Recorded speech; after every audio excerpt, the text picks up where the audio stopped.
The hospital waiting room smelled like disinfectant and desperation as my mother tore through my medical files, shredding years of documentation with the fury of someone who'd just been told no for the first time in her life.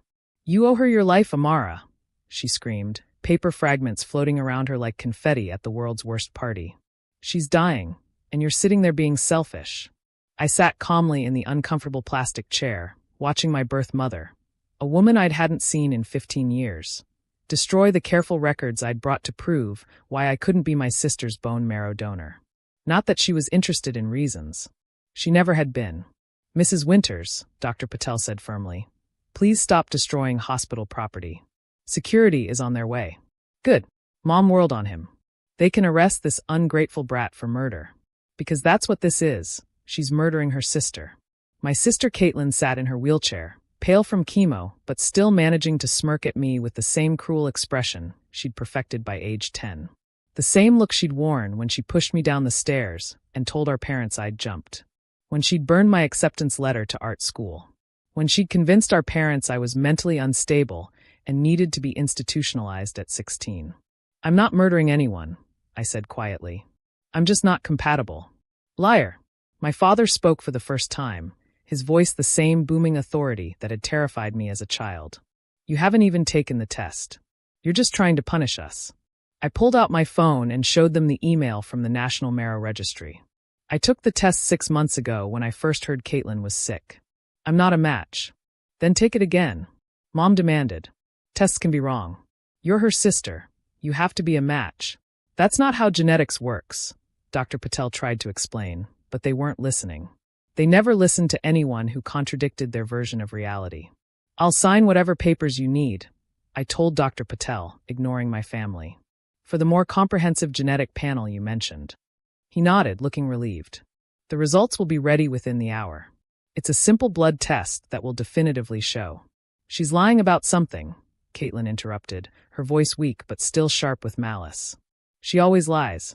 Check her thoroughly, doctor. Maybe she's been taking drugs to alter the results. Even dying, she couldn't resist trying to manipulate the narrative. Some things never changed." "That's not possible," Dr. Patel said patiently. "Genetic markers can't be altered by drugs." "Just do the test," I said, rolling up my sleeve. "Let's end this once and for all." As the nurse drew my blood, my mother continued her tirade. 23 years we raised you. Fed you, clothed you, gave you everything. And this is how you repay us? By letting your sister die. You threw me out when I was 16, I reminded her.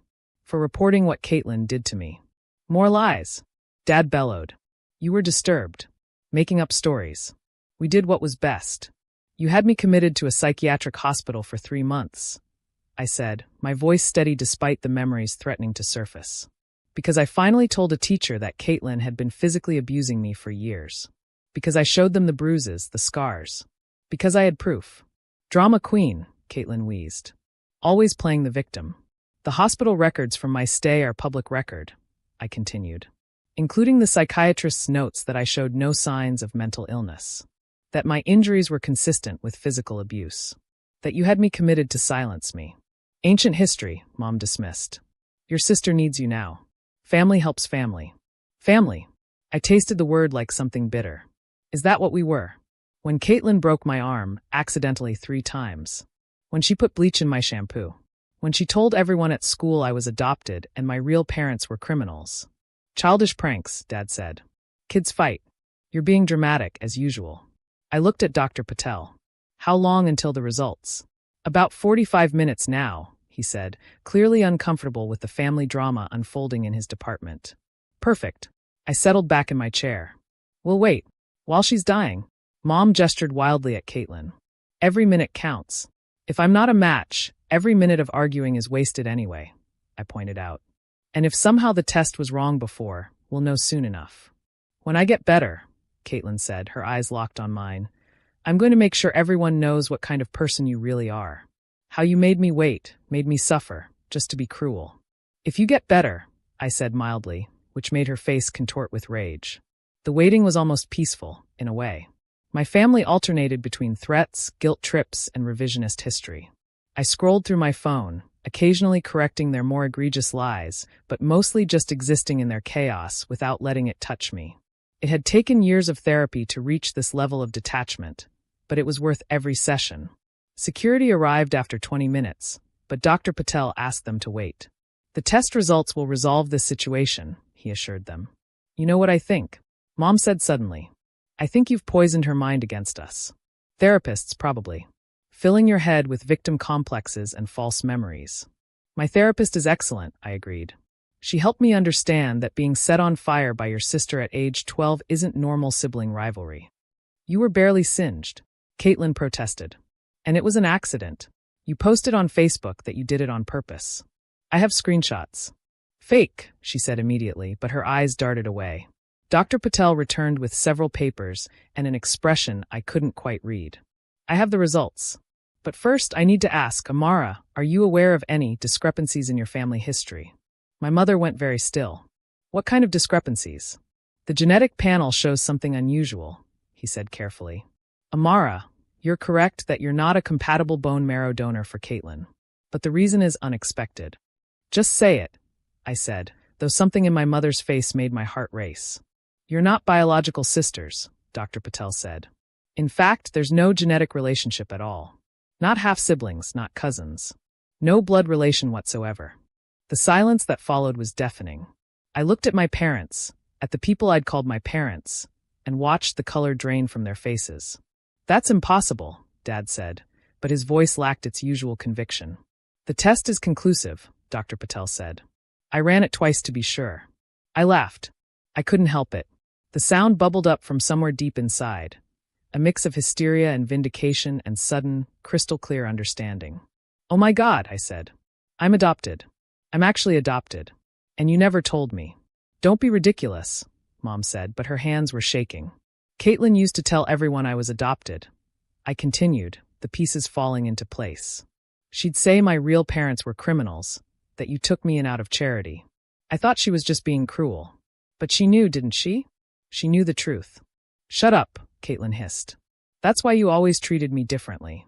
Why nothing I did was ever good enough. Why you believed her over me every single time. I stood up, energy coursing through me. I wasn't your real daughter. I was just what? A placeholder? A charity case? We raised you as our own. Mom's mask finally cracked. We gave you everything Caitlin had. No, I said. You gave me a roof and food and clothes. But you never gave me love. Or trust. Or protection. Because I wasn't really yours. We did our best. Your best included letting your real daughter torture me for 16 years? I turned to Dr. Patel. Thank you for the test. Please document that I'm not a match and never will be. I assume my lack of biological relationship means I'm definitively ruled out as a donor. Yes, he confirmed. Without any genetic relationship, the chances of compatibility are extremely low. Nearly impossible. Wait, Caitlin rolled forward in her wheelchair. You could still get tested. Stranger matches happen. You could still save me. I looked at her, really looked at her. Dying had stripped away some of her beauty, but not her cruelty. She was still the same person who'd made my childhood a living hell, who'd taken joy in my pain, who'd been enabled every step of the way by parents who knew I wasn't really theirs. I could, I agreed. But I won't. Amara, Mom gasped. You can't just. I can and I will. I gathered my things. You taught me that family helps family. But you also taught me, through 16 years of actions, that I'm not family. So by your own logic, I owe you nothing. You vindictive little, Dad started. Adopted, I corrected. I'm vindictive and adopted. Which apparently everyone knew but me. We were going to tell you, Mom said desperately. When you were older. When you could understand. I'm 31. We were protecting you. From what? The truth? Or from having any legal claim to find my real family? I pulled out my phone again. You know what? It doesn't matter. What matters is that now I know why. Why you never loved me. Why you threw me away the second I became inconvenient. Why you're here now, demanding I save the daughter you actually wanted. Please, Caitlin said, and for the first time in her life, she sounded genuine. I'm dying. Yes, I said simply. You are. And I'm living. Living without any of you. I turned to leave, but Mom grabbed my arm. You can't just walk away. After everything we did for you. Everything you did? I yanked free. You mean the bare legal minimum required for the child you adopted? Probably for the tax benefits, knowing you. How dare you? How dare I what? Tell the truth? Refuse to be manipulated? Save myself instead of the person who tried to destroy me. I looked at each of them one last time. You made your choices. You chose Caitlin over me every single time. Now live with those choices. Security escorted them out as they screamed threats and curses. I stayed behind to complete some paperwork, ensuring my non-donor status was properly documented. Dr. Patel lingered. I'm sorry, he said quietly. For what it's worth, finding out this way, it must be difficult. Actually, I said, surprising myself with the truth, it's a relief. I spent 31 years wondering what was wrong with me. Why I was never good enough. Why they couldn't love me. Now I know, there was nothing wrong with me. I was just playing a game I could never win. Will you search for your biological family? I considered it. Maybe. Probably. But first, I'm going to celebrate. Celebrate? I'm free, I explained. For the first time in my life, I'm completely free. No more guilt about not being the daughter they wanted. No more wondering if I should try harder to earn their love. No more obligation to people who never saw me as family anyway. I left the hospital feeling lighter than I had in years. My phone buzzed with messages, threats from Dad, guilt trips from Mom, manipulative pleas from Caitlin. I blocked all 3 numbers without reading them. That night, I called my best friend Sarah, the one who'd taken me in at 16 when my parents had me committed, who'd helped me get legally emancipated, who'd been more family than my blood had ever been. You'll never guess what I found out today, I said when she answered. That you're actually a princess from a small European country? She joked. Better. I'm adopted. Caitlin isn't my sister. They're not my family. They never were. Holy shit. I know, right? Are you okay? I thought about it. You know what? I really am. It explains everything. And now I never have to see them again. Good riddance, Sarah said firmly. Though I have to say, I'm not surprised. You never looked like any of them. And you're, a decent human being. I laughed. There is that. So what now? Now I live my life. Maybe look into finding my bio family. Maybe not.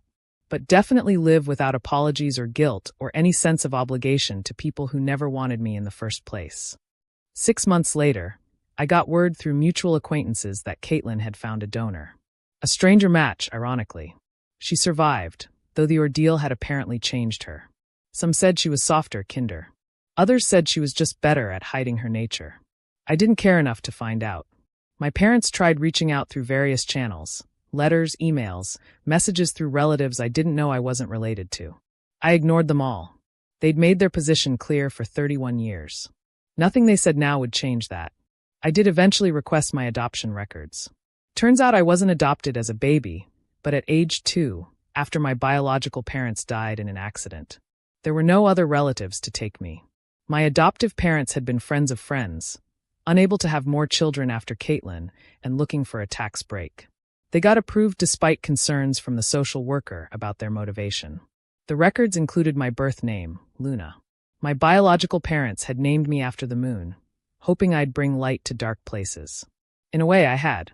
Just not for the family that raised me. I kept Amara as my legal name. It was mine now, part of my story. But I added Luna as a middle name. A reminder of where I came from and who I was meant to be. A year after that hospital revelation, I was at a coffee shop when I saw a familiar figure through the window. My adoptive mother, looking older and tired, walking past. She saw me too, stopped, pressed her hand against the glass. For a moment, we just looked at each other. Then she mouthed 2 words. I'm sorry. I nodded once, accepting the apology but offering nothing in return. She walked on, and I went back to my book, my coffee, my chosen family, my life. Some bridges, once burned, light the way to better places. And some truths, however painful, set you free in ways lies never could. I was adopted. I was unwanted. I was scapegoated and abused and thrown away. But I was also strong. I was also worthy. I was also free. And that was more than enough.